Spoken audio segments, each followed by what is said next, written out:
Buenos días. ¿Se me oye, verdad? Bueno, pues otro domingo estamos aquí todos juntos celebrando, celebrando al Señor, celebrando las cosas que el Señor ha hecho en nuestra vida. Así que hoy es un día de gozo, mucha alegría de veros a todos y a todas. Y hoy estoy especialmente muy contento porque creo que estábamos esperando esta lluvia que ha venido estos días, ¿verdad? Qué maravilla, ¿verdad? Yo cada vez que veo la lluvia caer, veo que la bendición de Dios sobre todos nosotros de verdad. Así que gloria al Señor en esta mañana por la lluvia que está trayendo también. Y vamos a continuar con el estudio del libro de Colosenses, pero antes de nada vamos a poner este tiempo en las mejores manos, que no son las nuestras, sino las manos de nuestro Señor. Dios y Padre, gracias por esta mañana, gracias Señor por tu iglesia, gracias por poder estar hoy juntos en comunión, en libertad, Señor. Y Señor, te pedimos que todo lo que hagamos en este tiempo, en esta mañana, te honre, te glorifique, Señor. Te declare como Rey, como Señor, como soberano, Padre. Reconocemos que no hay nadie mejor que tú. Gracias, Señor, por lo que has hecho por nosotros. Gracias por la salvación que nos has regalado, Señor. Y eso es lo que celebramos hoy con gozo. Te celebramos a ti, Señor. Te pedimos que toques nuestros corazones a través de tu palabra, Señor, y que nos podamos hoy ir también a nuestras casas renovados, Señor, por tu palabra y por ti. Gracias, Señor, por todo. En nombre de Cristo Jesús. Amén. Amén. Bueno, pues hoy continuamos, como acabo de decir, con el estudio del libro de Colosenses. Y el título es Los cristianos y el trabajo. Voy a comenzar diciendo algo que nos sonará de hace unos años, ya que en el año 2017 fue el 500 aniversario de la Reforma Protestante. ¿Os acordáis? ¿Os acordáis que hicimos un montón de cosas en la iglesia? Y se hicieron varias predicaciones, hicimos una exposición de Biblias también, ¿verdad? Que fue fantástico. Gracias, Ana, porque todavía tengo el recuerdo de esa portada de la Biblia del oso. Así que recordamos que esta reforma protestante del siglo XVI nos ha dejado un gran legado. Nos ha dejado un legado increíble. Fue un movimiento, recordamos que fue un movimiento que impactó profundamente a la iglesia de su tiempo, pero también impactó al mundo entero, impactando en todas las sociedades y de alguna forma transformando el mundo entero. Se transformó esa cosmovisión que había de muchas cosas. Pero si pudiéramos destacar una cosa, un punto importante de la Reforma, si tuviéramos que destacar, hay muchos muy importantes, evidentemente, todos son imprescindibles, pero hay uno que es realmente determinante. Es la doctrina de la justificación por gracia, por medio de la fe, entendiendo que el pecador es salvado solo en base de la obra de Cristo por la gracia, cuando éste pone toda su fe en Él. En otras palabras, Dios salva a los pecadores sin contar sus buenas obras, porque las buenas obras no pueden salvar al pecador. Ningún ser humano puede ser justificado por las obras de la ley, y la razón es porque no se puede. Es imposible cumplir con todas esas obras de la ley. El ser humano no puede cumplirlas. La doctrina de la justificación que predica el apóstol Pablo en Romanos, en Gálatas, en Filipenses, en Efesios, en un montón de epístolas, hace una gloriosa declaración, que Dios hace justo al pecador solamente por la gracia. Podríamos decir que todos los demás puntos son importantes, pero de alguna manera este punto, la salvación por la gracia, por medio de la fe, va al meollo del problema del ser humano, que es su condenación eterna. La raíz del problema que nos separa con Dios. Nuestra muerte espiritual. Por eso es un punto tan fundamental y tan importante. Que somos salvos por gracia, por medio de la fe. Amén. Esto maravilloso, ¿no? Es la mejor noticia que existe. Y quizás podríamos destacar este punto como algo muy importante, como el más importante, porque recordamos que en el catolicismo de Romanos se predicaba y se predica que la salvación se adquiere por medio de las obras, por medio del cumplimiento de los sacramentos, pero realmente Lutero y otros reformadores, haciendo una exégesis y haciendo un estudio de la palabra, declararon esta doctrina, una doctrina verdadera de lo que dice la palabra de Dios. Otro de los puntos muy importantes dentro de la Reforma Protestante, sin el cual no podríamos entender la visión del trabajo que nos da la palabra de Dios, o no podríamos entender la historia, mejor dicho, es el de el sacerdocio universal de los creyentes. Su principal exponente, como acabo de decir, es Martín Lutero, este antiguo fraile agustino, transformado por la palabra de Dios. Siempre digo fraile agustino porque me toca un poco a mi corazón, porque mi padre, antes de conocer al Señor, también era un fraile agustino, y siempre admiraba mucho a Lutero y a James Dean. A Lutero y a James Dean. Y digo, ¿por qué? Porque eran dos rebeldes. Eran dos rebeldes. Pero en este caso, Lutero era un rebelde que buscaba al Señor y tenía sed de él. Lutero escribió 2 libros. El primero de ellos se titula así: A la nobleza cristiana de la nación alemana acerca del mejoramiento del Estado cristiano. Casi tengo que coger aire porque es un título, no sé si es un título que valdría para hoy en día, pero lo repito: a la nobleza cristiana de la nación alemana acerca del mejoramiento del Estado cristiano. Y en otro libro es en el que habla del sacerdocio universal y se llama La cautividad babilónica de la Iglesia. La tesis principal de Lutero era de que todos los cristianos, de que todos los creyentes, sin excepción de personas, todos los creyentes somos sacerdotes. Todos los creyentes somos sacerdotes. ¿Por qué es importante esto en su contexto y en el nuestro? ¿Por qué fue tan relevante esta tesis de Lutero en el siglo XVI? Porque hasta entonces, en los 1200 años anteriores, en la historia de la Iglesia católica enseñaba lo siguiente: que el Papa, los curas y los religiosos eran la clase sacerdotal, y luego el pueblo, en un escalafón mucho más bajo, era la clase secular, el pueblo. De alguna manera, los clérigos eran, en este sistema, eran los mediadores, un poco los chamanes mediadores entre Dios y los hombres. Todavía recuerdo la visión porque mi abuela era católica y recuerdo que yo alucinaba porque un día vino el cura y cogió agua bendita y bendijo un árbol. Yo estaba alucinado, alucinaba en colores, porque yo no sabía ni siquiera el catolicismo hacía eso. Fijaros, él tenía que bendecir el árbol y me llamaba muchísimo para que diera fruto. Fijaros, cuando el árbol es una creación de Dios, ¿no? Ya es sagrada de por sí, ¿verdad?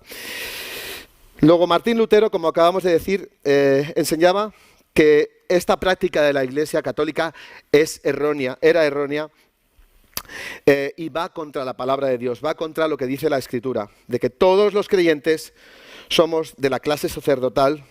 Luego todos somos sacerdotes. ¿En qué se basaba? Pues no se lo inventó él, sino que se basó como acabamos de decir, en la palabra de Dios. En Isaías 61:6 dice: y vosotros seréis llamados sacerdotes del Señor, ministros de nuestro Dios se os llamará. Comeréis las riquezas de las naciones y en su gloria os jactaréis. En Apocalipsis 1:6 dice: y nos hizo reyes y sacerdotes para Dios su Padre. A Él sea gloria e imperio por los siglos de los siglos. Amén. En Hebreos 10, 19, 21 dice: así que, hermanos, teniendo libertad para entrar en el lugar santísimo por la sangre de Jesucristo, por el camino nuevo y vivo que Él nos abrió a través del velo, esto es, de su carne, y teniendo un gran sacerdote sobre la casa de Dios.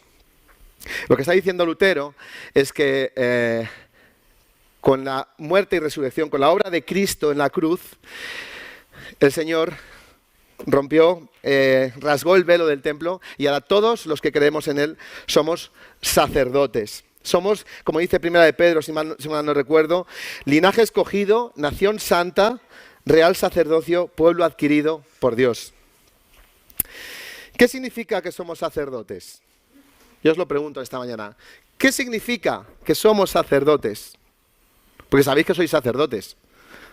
¿Lo sabéis? ¿Qué significa que sois sacerdotes? Que somos sacerdotes. Significa que lo que hacemos y que lo que pensamos lo hacemos delante de Dios y para Dios las 24 horas del día.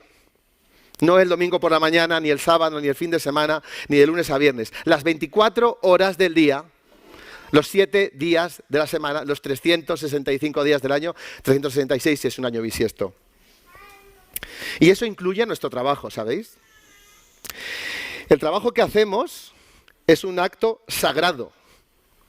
El trabajo que hacemos es un acto de adoración que debe glorificar a Dios.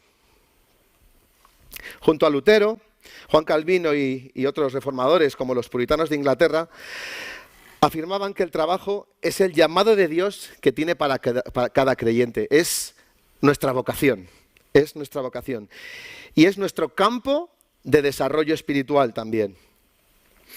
Los sacerdotes católicos hacían esta distinción, y de hecho la hacen todavía.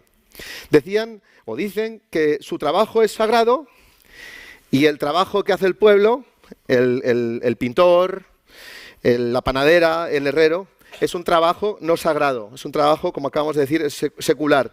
Es un trabajo jerárquicamente inferior, porque no está a la altura de la clase sacerdotal. Y al contrario, como acabamos de decir, Lutero, Calvino y los puritanos aseveran que el trabajo secular es sagrado, porque lo hacemos para nuestro Señor y para nuestro Salvador.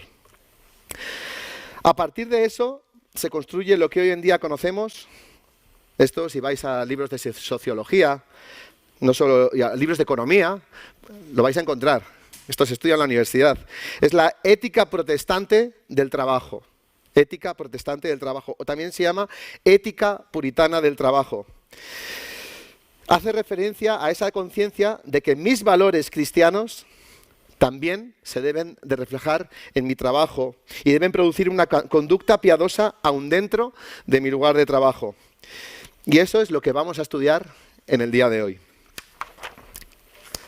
Y para ello vamos a irnos a la carta de Colosenses.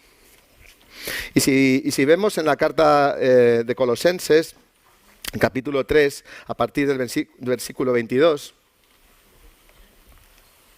si voy muy rápido me avisáis, ¿eh? Pablo se refiere a dos grupos de personas. Por un lado están los siervos y por otro lado están los amos. ¿De acuerdo?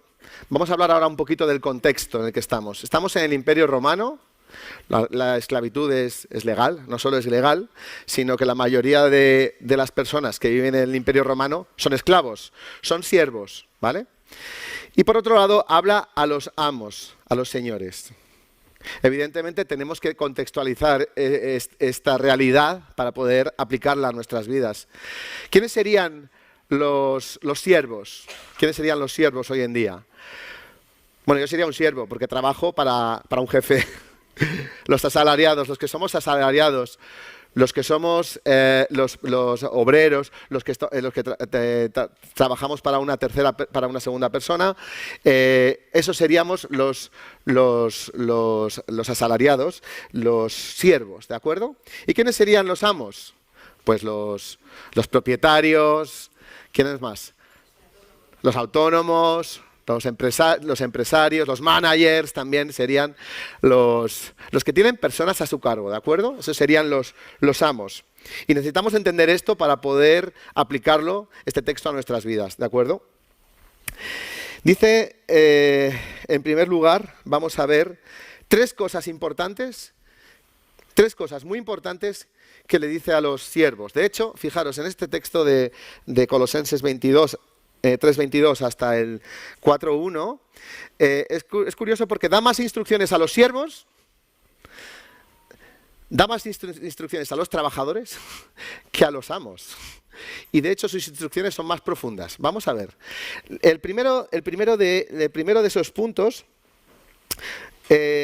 toca el tema de la ética de tu trabajo como creyente.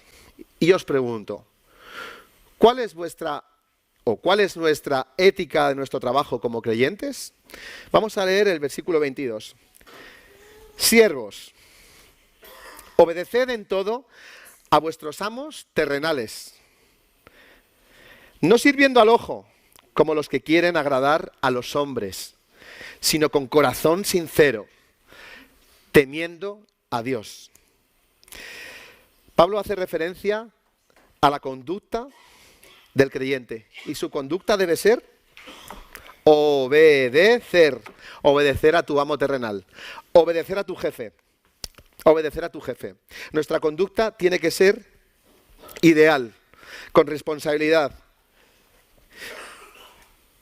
¿Cómo se siente un jefe, yo me pregunto, cuando ve que sus trabajadores llegan puntualmente? Pero ¿cómo se siente un jefe cuando su trabajador llega 10 minutos antes, 15 minutos antes?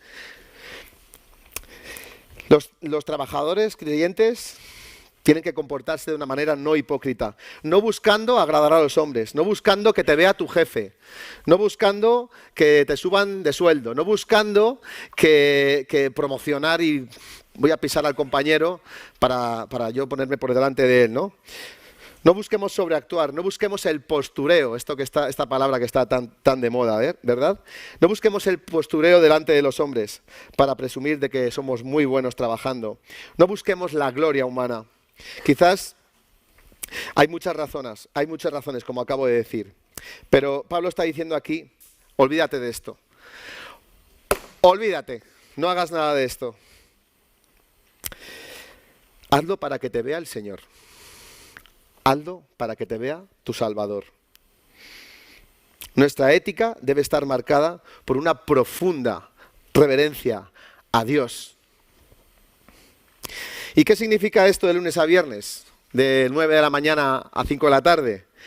Pues que, como hemos dicho, que lleguemos puntuales al trabajo, que no robemos horas o tiempo del café, que no te aproveches de tu trabajo, que no robes, por supuesto, que no engañes a los clientes de tu jefe, que seamos íntegros en nuestro trabajo, que demos un buen testimonio, que no critiquemos a nuestro jefe cuando se dé la vuelta, que seamos honestos.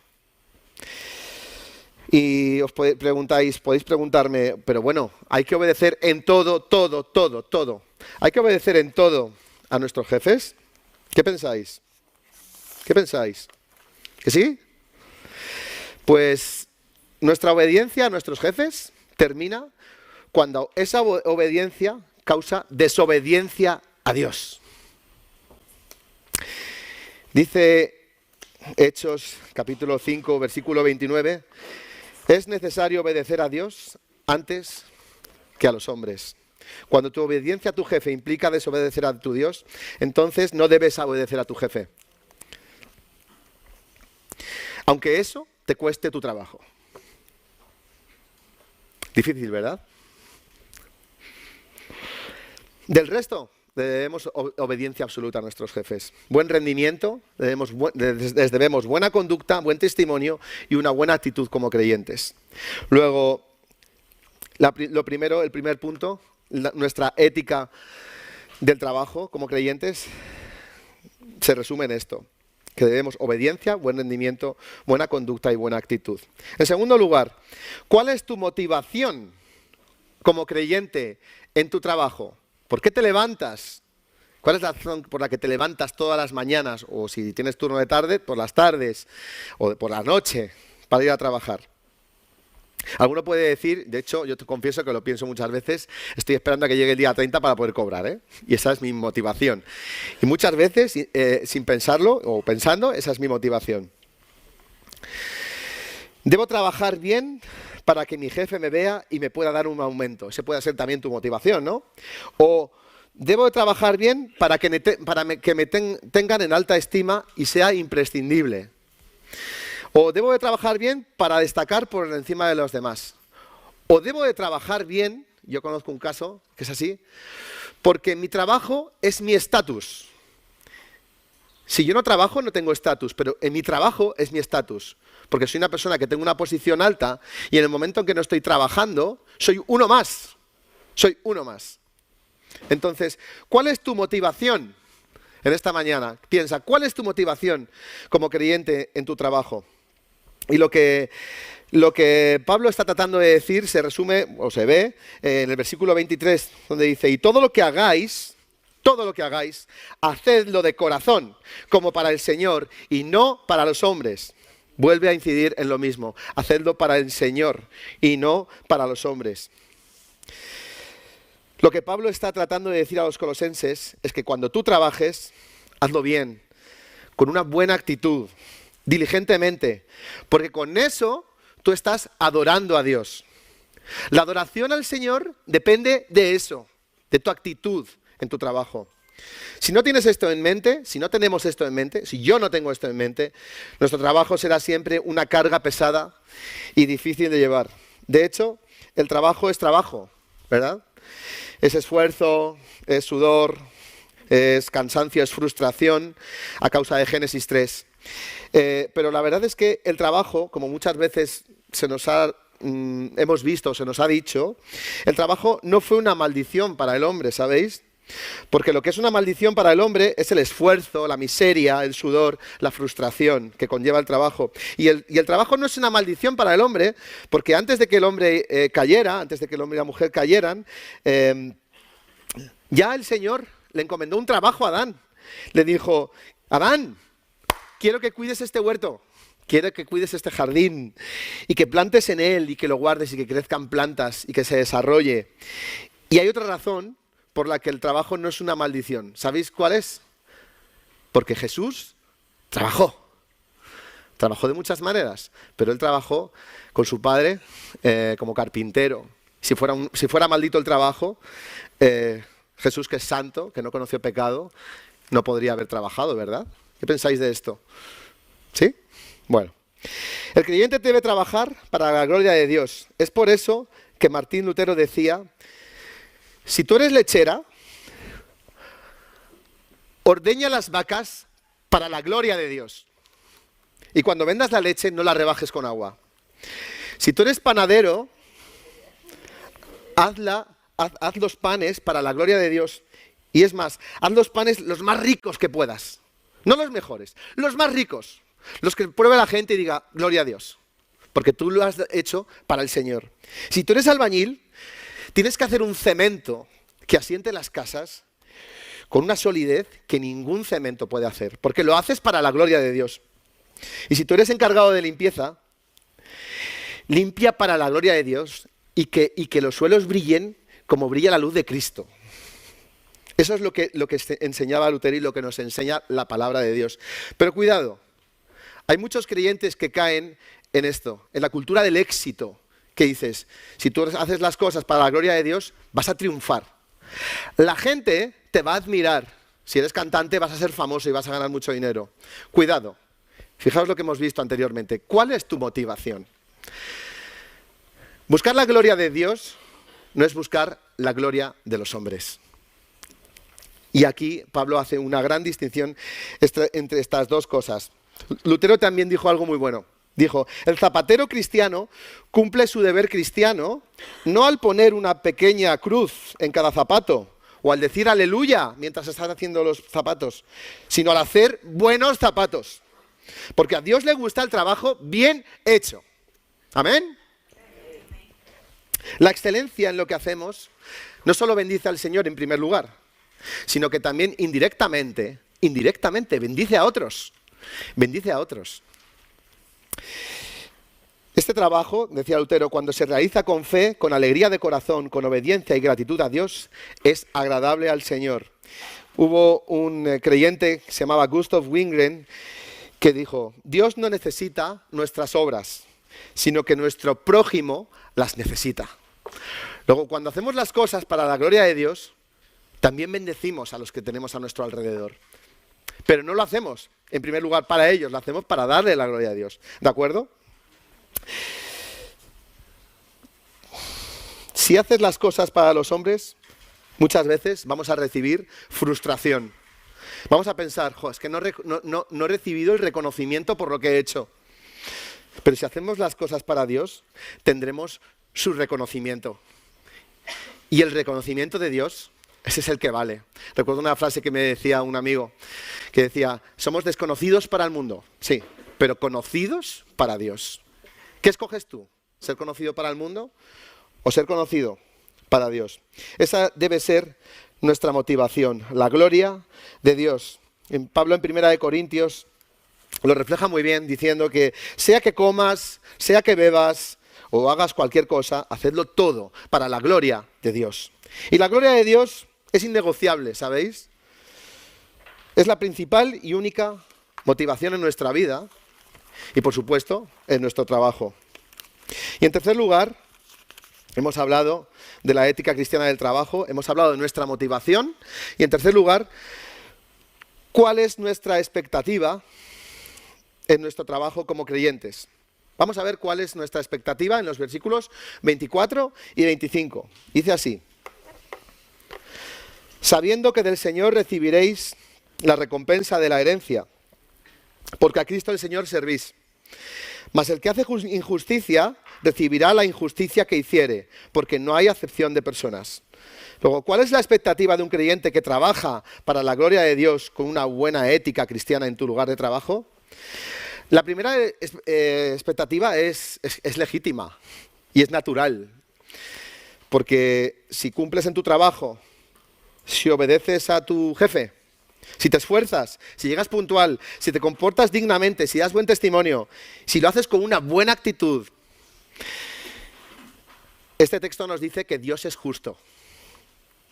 Y tienes más posibilidades de que te aumenten el sueldo tu jefe, aunque no es lo que tú buscabas. Tienes más posibilidades de que tu jefe confíe en ti y te delegue en ti responsabilidades. Tienes más posibilidades de que te desarrolles. Si no tienes una buena ética de trabajo, por muy creyente que seas,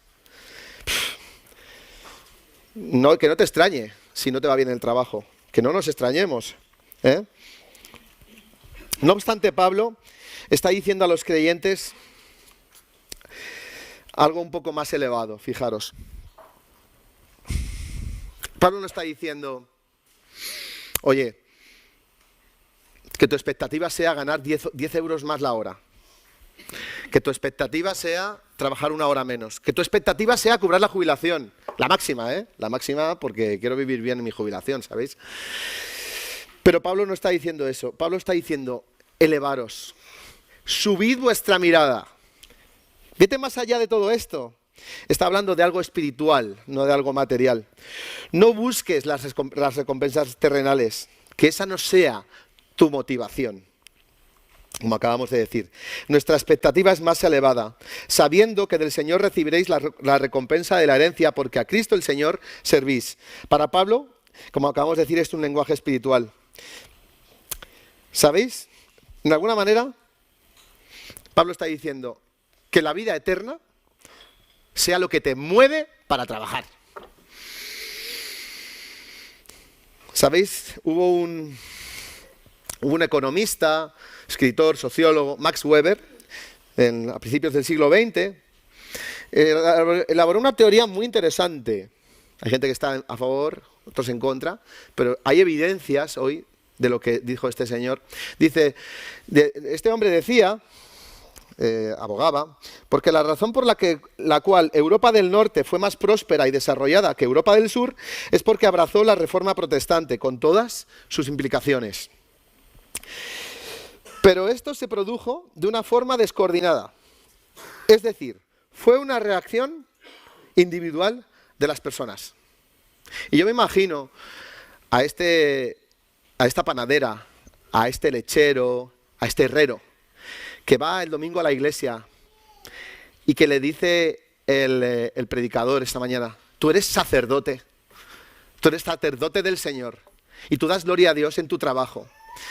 Yo me pregunto a esa persona que sale de su trabajo, ¿cómo será su motivación para trabajar? ¿Su rendimiento subirá? ¿Su rendimiento subirá? Es más, si me sobra un poquito de pan, pues puedo dárselo a mi hermano que está pasando necesidad. Hoy en día los gobiernos dicen, si la sociedad mejora, pues hay que invertir más. Hay que invertir más. Lo que tenemos que invertir más es conocer al Señor. Lo que tenemos que invertir más es conocer su palabra. Lo que tenemos que invertir más es en nuestro prójimo que tenemos a nuestro lado. Y muchas veces, mucha gente piensa, es que los protestantes sí, inventaron el capitalismo. Bueno, el capitalismo es la ética protestante del trabajo, pero sin Dios. La ética del protestante del trabajo sin Dios es el capitalismo, es decir, todo por la producción.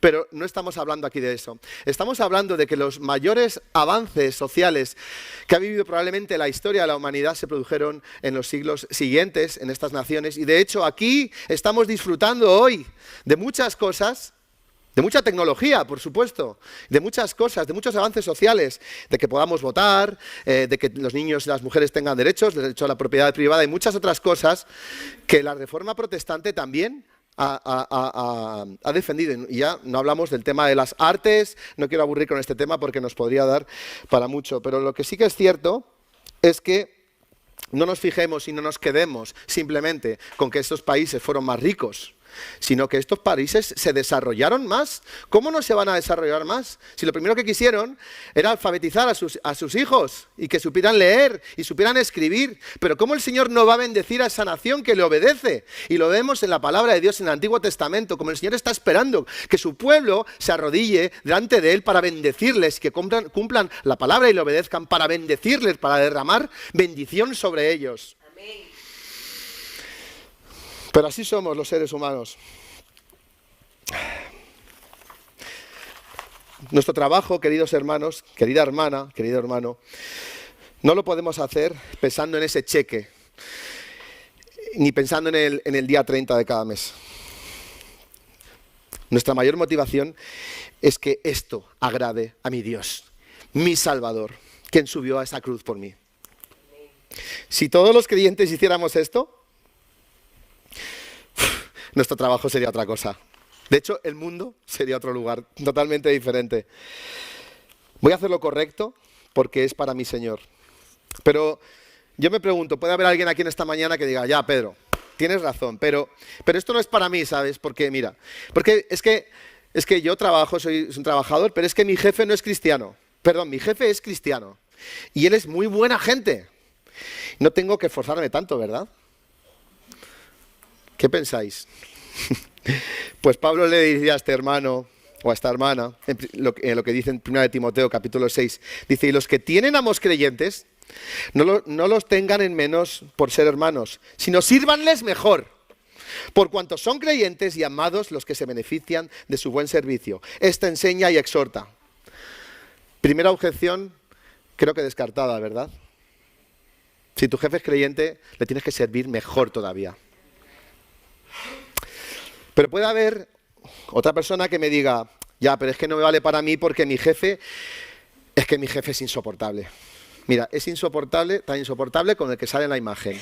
Es insoportable, no lo aguanto, es un maniático, pejillero, quisquilloso, va a cada detalle. Mira, es que no lo soporto, no lo aguanto. Mira, tengo pesadillas por la noche solo de pensar en él, de ir al trabajo por las mañanas. Pues a esto, Pablo no, pero Pedro, en primera de Pedro le contestaría lo siguiente.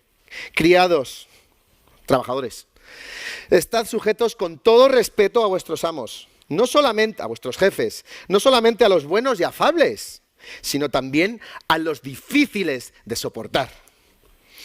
Pedro sabía que dentro de los jefes, pues hay algunos, imagino como este, que son imposibles. ¿Y sabéis por qué?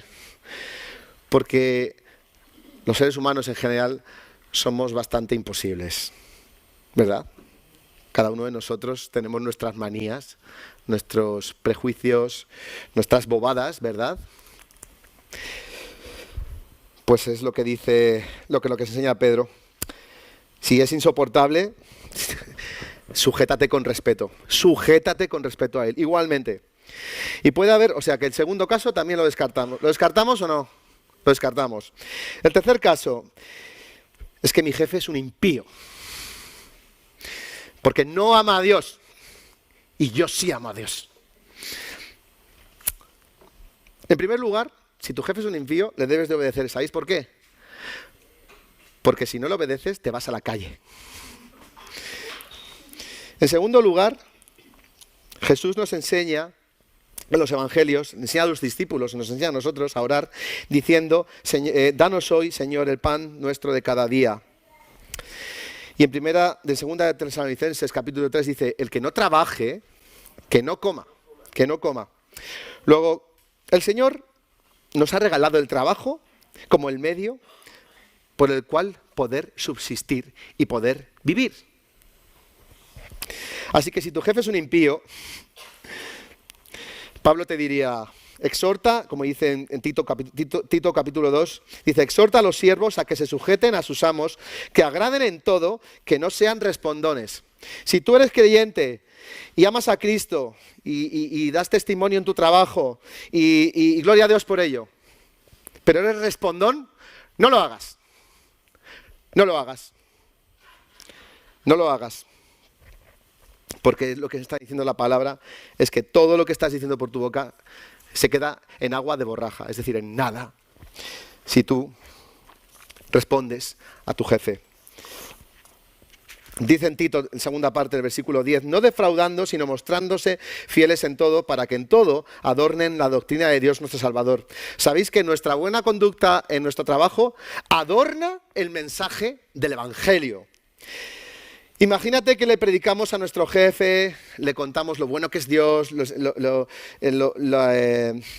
cómo nos ha sacado de la muerte espiritual, cómo su gracia nos ha renovado, cómo su amor nos llena cada día. Y si un día nuestro jefe nos hace algo injusto y nos provoca y nos enfadamos, ¿verdad? Bueno, que lo va a hacer. Y si no lo ha hecho, lo va a hacer. Lo va a hacer. Porque somos humanos. ¿Qué tenemos que hacer? ¿Responderle? ¿O mostrarle la gracia que le hemos predicado anteriormente? Cuando alguien te escucha decir que eres creyente, que has recibido la salvación, y ven una conducta coherente con lo que decimos, entonces el mensaje que predicamos es más serio.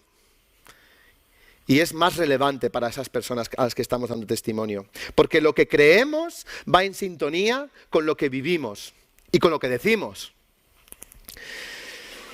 Ya por último, no quiero enrollarme porque nos queda 5 minutos, ¿verdad? Tenemos 2 instrucciones para los amos, para los jefes, para los empresarios, para los dueños de negocios. En el capítulo 4, versículo 1 dice, amos, haced lo que es justo y recto con vuestros siervos, sabiendo que también vosotros tenéis un amo en los cielos. Y de alguna manera los 3 puntos que hemos visto anteriormente también se aplican para los jefes, ¿vale? La motivación, tu expectativa, tu ética de trabajo como jefe, como empresa, ¿de acuerdo? ¿Por qué dice esto Pablo? Porque una de las probablemente de las claves de nuestro pecado como seres humanos es nuestro deseo de enseñorearnos de los demás, es decir, ponernos por encima de los demás.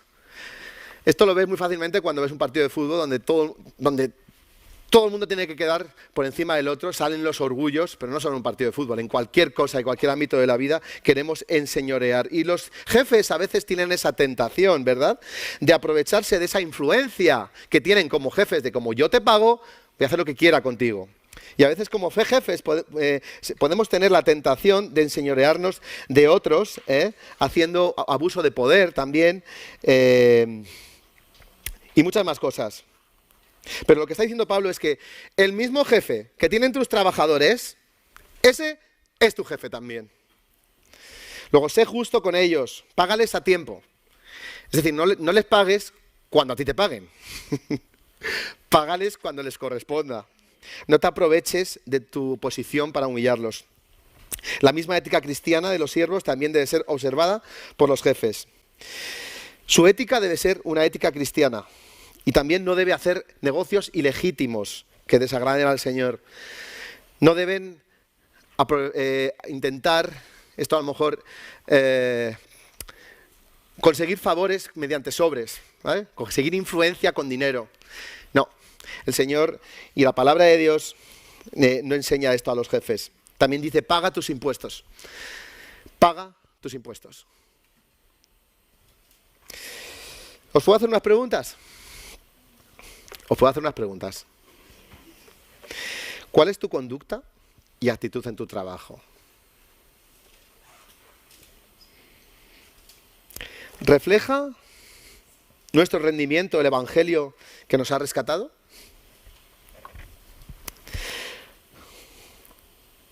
¿Nuestra actitud es arrogante con nuestros compañeros o con los que tenemos por debajo nuestro si tenemos un puesto jerárquico, ¿no?